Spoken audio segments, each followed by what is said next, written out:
Assalamualaikum warahmatullahi wabarakatuh. Jumpa lagi di video-video dari kami. Baik, di sini ada komponen daripada EPS atau Electronic Power Steering ya. Nah, Electronic Power Steering ini sudah banyak digunakan di mobil-mobil berteknologi yang agak kekinian ya. Kalau sebelumnya kan pakai hidrolik, terus sebelumnya juga masih pakai manual. Nah, ini pengembangan daripada power steering tersebut. Mohon maaf untuk video ataupun kekurangan dalam penyampaian, baik itu yang lama-lama ataupun yang baru, baik itu komentar yang belum terbalas.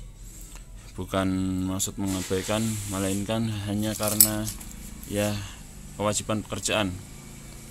Nah, di sini sedikit sharing tentang bagaimana power steering itu bekerja ya, atau EPS Electronic Power Steering ini bekerja. Nah, ini kita akan bahas tentang sensor torque-nya.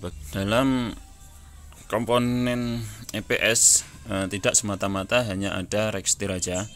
Nah, karena masih banyak komponen lain, diantaranya yaitu satu sensor-sensor sendiri yang ada di dalam rekstir ini.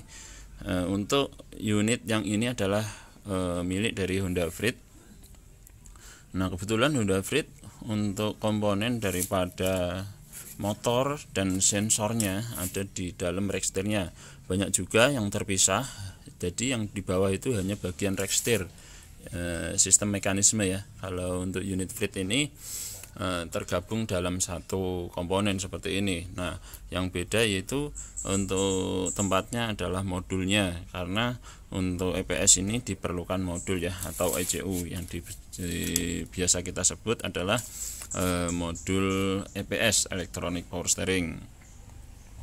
Biasanya kalau trouble di salah satu komponen bisa mengakibatkan untuk logo atau lampu EPS itu menyala ya.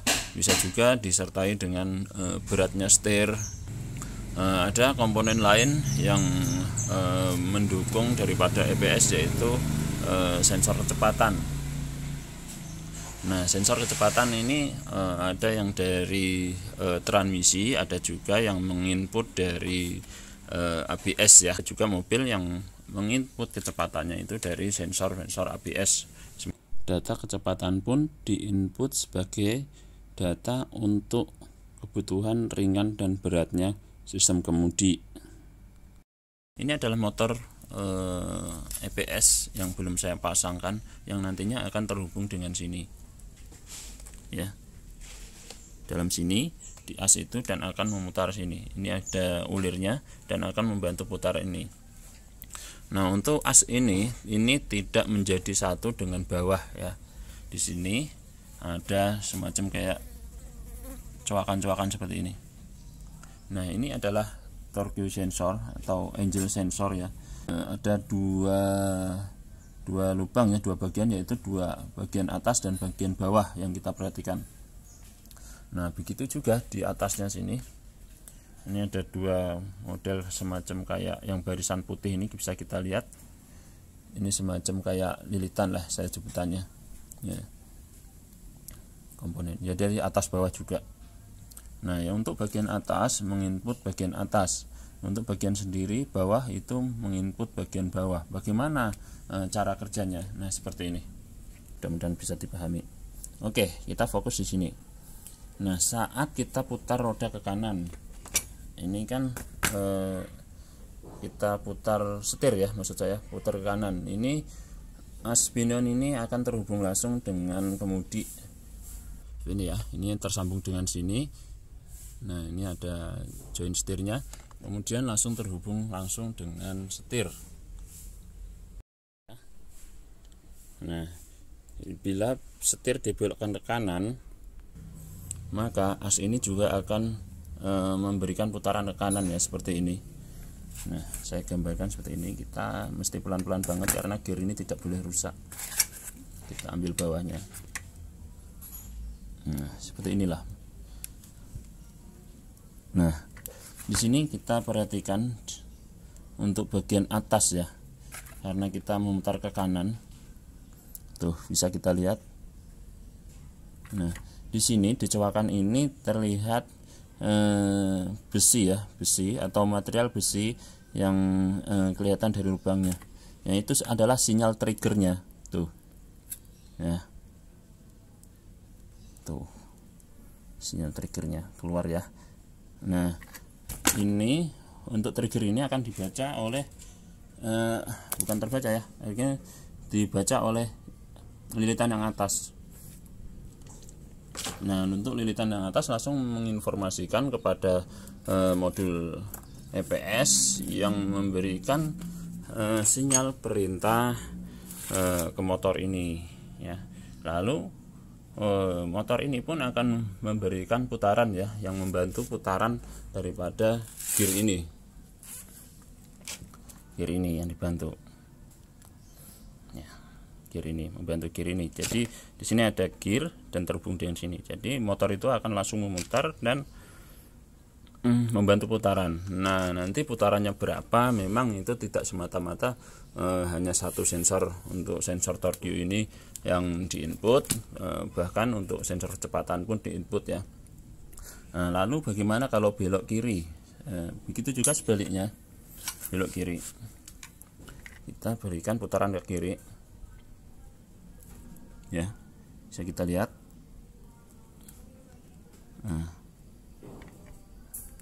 ada terlihat ya, mudah-mudahan terlihat. Saya dekatkan lagi. Tuh, jadi yang bagian bawah itu ada triggernya keluar ya dari lubang. Nah, untuk ini, untuk yang kayak selongsong ini apa namanya, menghalangi sinyal daripada besi ini, sinyal daripada grip-grip blimbing ini. Jadi setiap kita putar kiri begitu juga akan terlihat di sini. Nah, berapa itunya nanti, berapa nilainya akan dibaca oleh lilitan yang bawah ini dan akan dilaporkan ke ECU atau ke modul EPS.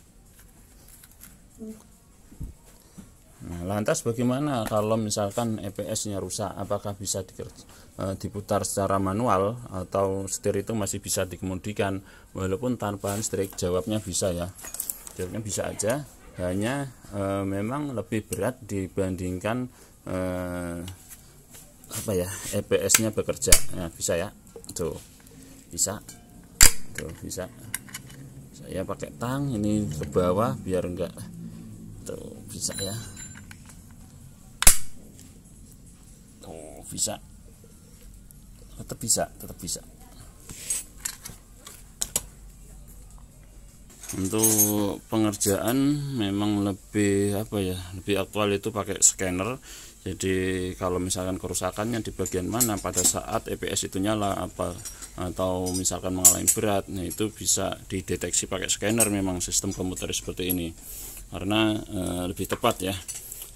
Di sini juga ada sinyal ini motor dan ada kayak semacam sensornya gitu yang membaca, menginput berapa sih hasil putaran dari dinamo ini, seperti itu ya.